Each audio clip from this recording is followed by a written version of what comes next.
The largest Navy invasion in history required almost 200,000 men for the landings on the beach. This was in addition to the nearly 25,000 men who parachuted behind the enemy lines hours before beach landings. The large force of American, British, and Canadian troops embarked from the United Kingdom by plane and boat. They had to cross the English Channel and face their enemies, a route which had proven difficult for armies in the past. The troops who parachuted into land behind the beaches of Normandy had to protect the flanks of the beach invaders. They had to take out German artillery and heavy guns to protect the troops landing by boat as they moved past the beaches.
Maybe 3 more minutes on this merit! We get any lower, we ain't gonna need any friggin' parachutes! Slow down! We gotta get some altitude! But they can't jump at this speed! We there? Oh, God! Oh, no!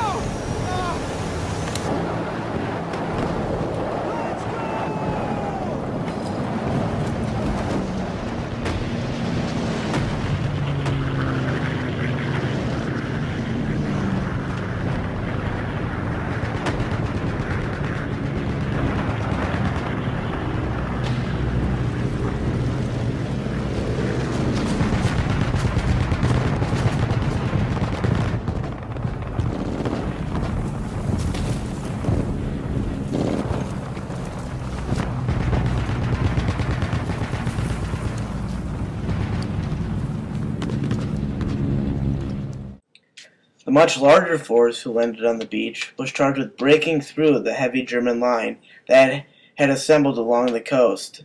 They arrived by boat, with no surprise and very little cover. To protect itself, the German army had built massive concrete bunkers and assembled very heavy guns and artillery along the beach. They also had guns stationed on hills overlooking the beach. To understand how strong the German defense was, consider that they had been preparing and building fortresses on the beach for 4 years. They had been expecting an invasion and were prepared.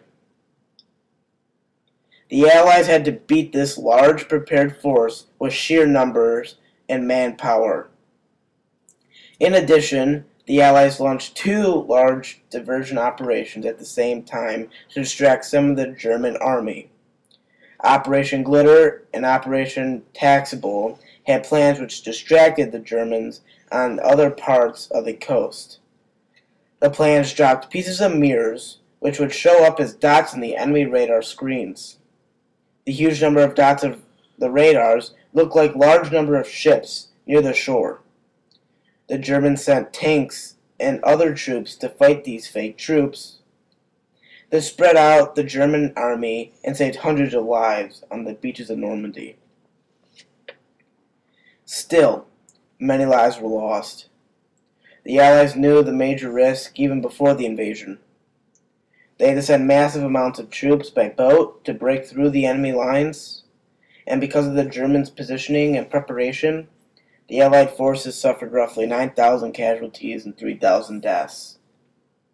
The forces that stormed the beach suffered nearly twice the amount of casualties as those who parachuted into France.